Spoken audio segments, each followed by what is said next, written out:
Hey guys, Sandy here, and welcome to my video for the Confessions of a Paper Addict cut file shop. I've already cut my cut files out. I'll talk about them in a minute. My lighting might be a little weird for you. My light bulb blew in one of my overhead lights, and not only did it blow, but like it blew itself out of its socket in here. So I mean, we've got like the dancing light bulb going on here. So need to order one of those, but let's see what I can do. Okay, so here I am. I've got this gorgeous cut file, and I added this little border onto it just in my Cricut software. It was super simple, nothing fancy. Added a little rectangle with the shape tool. And now I need to figure out how to get some backings onto this cut file so that you can see it from both sides. Now, my original thought was to just go ahead and put a bunch of papers in here, and just whatever came out, and I had no rhyme or reason to the different kinds of papers, and like glitter paper and vellum and transparency and everything like that. But I changed my mind. I decided to, at first, what I was going to do was just go with vellum and then put something on the top, but I decided that was not the way I wanted to go either. So I am using the trees that came out of the inside of the cut file to just trim around the papers here. So what I did was I exactly traced the tree, and I'm cutting out the tree just a little bit on the other side of the line so that it's going to be able to fit into the cut file, and I'll be able to have something to glue onto it. So it's not just going to be, I'm not like filling the cut file, I'm backing the cut file still.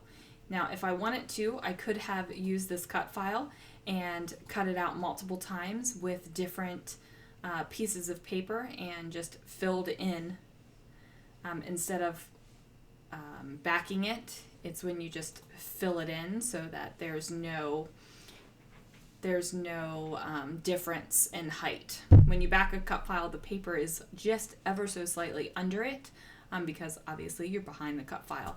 But if you are basically just filling it in, you don't have to worry about that.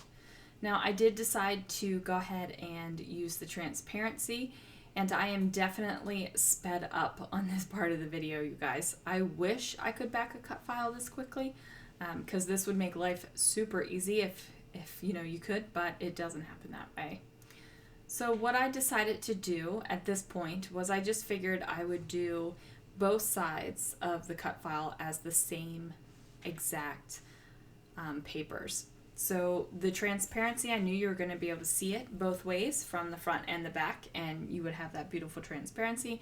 And I decided for the same thing for this cut file, what I would do was match the papers so that it looked like it was the same exact paper front to back.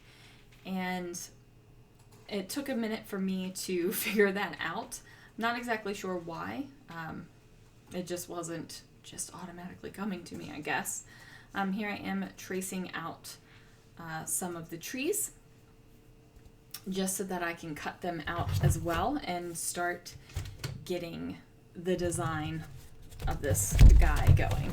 I'm just flipping back in my December project here so I can take a peek at what the finished part looks like, so I can talk you guys through it a little bit better, because it's been a while since I've made this page, but still got to make it happen. I mean, just look how fast that gluing happens. Wouldn't that be awesome if we could all glue that fast? I am using the Nuvo Deluxe adhesive. It is a fantastic glue for cut files. It comes out very cleanly. It does not come out lumpy, and it really comes out in a thin line. I can't wait to get my next bottle. I've been talking about this for weeks, you guys, but I thought that it was going to run out by now, but it's still hanging on. What happened was I somehow the little gem on top of the adhesive came off, and it turned out to be the perfect flat surface to hold this adhesive upside down. I do know that they make glue holders and stuff like that, but honestly, I just popped off the gem and was completely happy with how it worked. I wish I would have thought of that idea on my own, and it was an accident where my gem popped off. I'm still not exactly sure where that gem is, so if you guys have any idea where a Nuvo gem might be in this utter mess of a craft area, please let me know. I do have a big mess.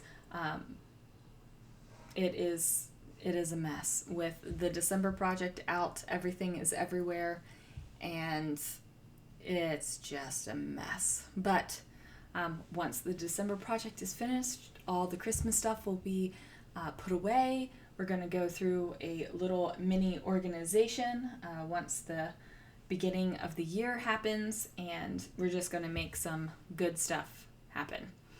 Now, what I'm doing is I'm only going to be backing the cut files where they're actual trees. So the pieces that aren't trees, and it's kind of just like the blank space where there are no trees, that's just going to be filled in. Now, I toyed with the idea of having it completely open because I figured that all of these trees would give enough rigidity to the page so that it could flip back and forth easily in my album.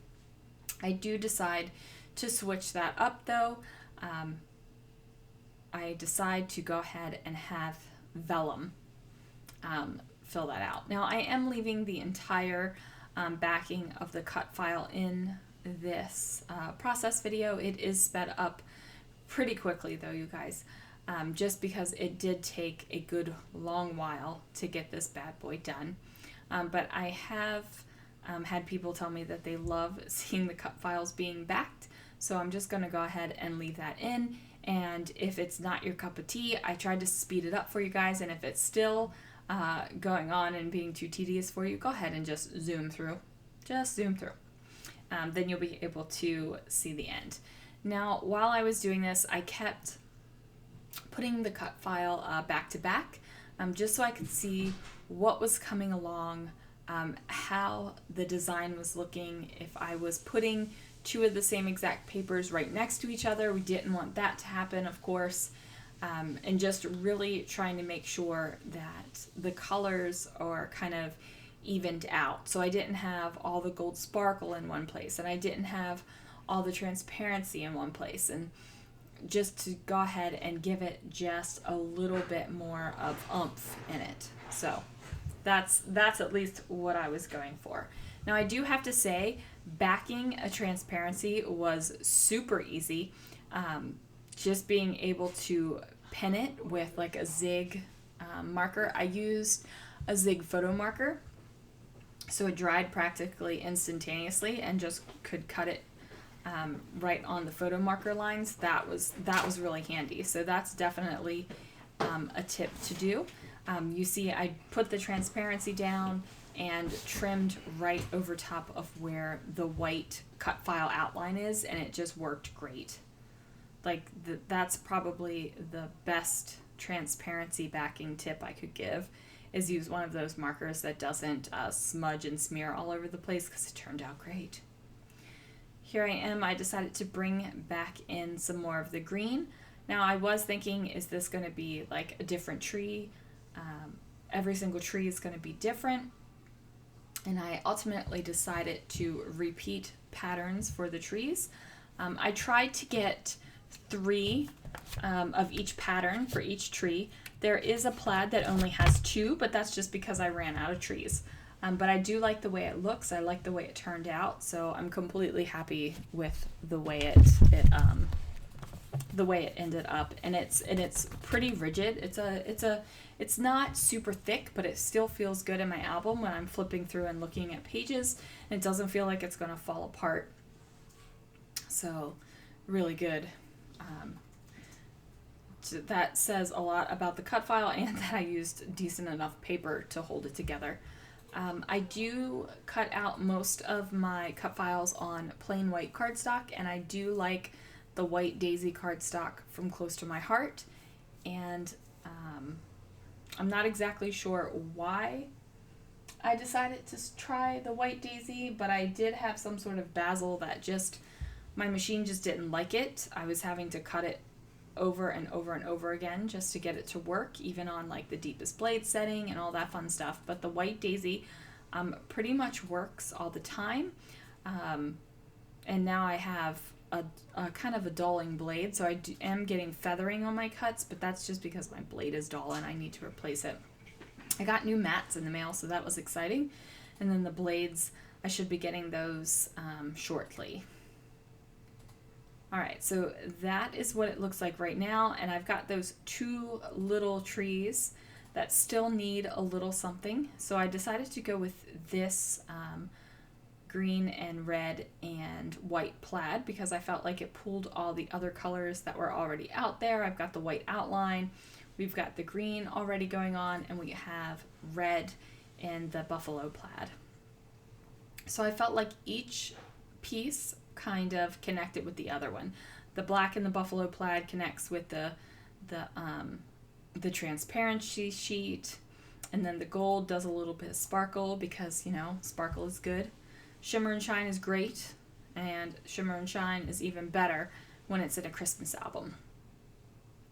So I'm just trimming those little trees out really quick so that I can go ahead and get them glued down. Seriously, loving how fast this gluing is showing on the screen. I wish I could glue this fast. And then this is where I decided to bring in the vellum. And what I'm doing here is marking where it needs to be kind of trimmed. So I'm just outlining the trees right now. What am I doing? And now I grabbed my pen blade and I'm just cutting out the trees. And the reason why I cut these trees out was because it was on the transparency. I did not need to cut out all the vellum from behind all the other trees because they both were backed in paper and you weren't going to see it anyway.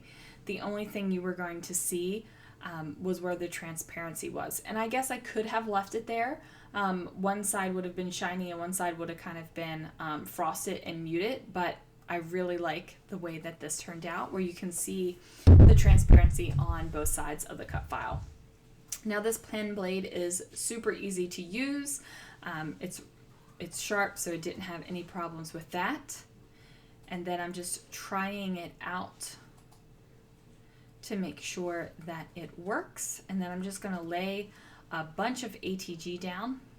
And of course the ATG is being kind of a butt and not doing what it really needed to do. So I grabbed some of my Nuvo adhesive and I decide to do lines of Nuvo around all of the cut file lines, just so that you're not going to be able to see the adhesive through the vellum. And then I'm adding ATG on top of the vellum where you're not going to be able to see it, so wherever there is paper already. And then I'm going to re-outline my trees with my Nuvo adhesive because I'm getting ready to top off the layout. Just going to make sure that everything lines up nicely. Rubbed a little bit of glue off of there that we just had, and then I'm using this adhesive eraser to get a little bit more off. And then I use a pre-made sheet that came in the Simple Stories binder just to punch out my holes so that I can make sure it fits. And now I'm trying to figure out how I'm going to decorate this. Now I could have left it just like this as kind of an insert in my album, but I wanted to add a little bit of something else. So the front side is just going to be kind of a decorative bit. Like you're not going, there's no real rhyme or reason for it. It doesn't truly connect with day 12. So it's just kind of a filler. As you can see, day 12 was not done yet. But I decided to use these thickers and spell out Noel. And I also grabbed these neutral kind of snowflakes. And I am making sure to put them on both sides on the same exact position. so that they back each other as well, and you don't really see. I wasn't going to put Noel again down here, so I decided to go ahead and place a snowflake here. And I pulled out these buffalo plaid numbers to make number 13, and that'll be the first part of page number 13. So here's a couple still photos for you guys. Thanks so much for watching. Be sure to check out the Confessions of a Paper Addict Etsy shop for this cut file and many, many more, and I will see you guys again real soon.